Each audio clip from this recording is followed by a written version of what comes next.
Lahat ng sumusuko ay hindi nananalo.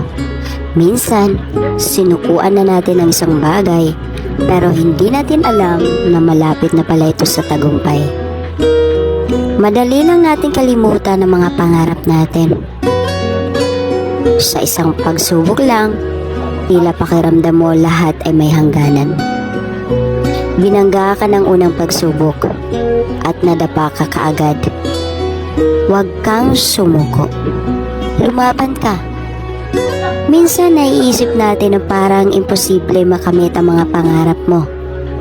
Pero habang ikaw ay patuloy nagtiwala sa sarili mo, hindi doon natatapos ang pangarap mo.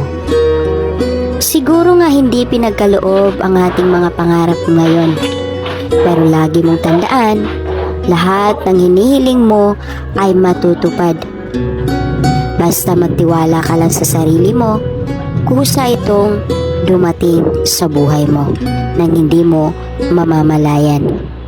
Kaya tuloy ka lang, kaibigan, dahil balang araw, isa-isa mo nang marating ang mga pangarap mo.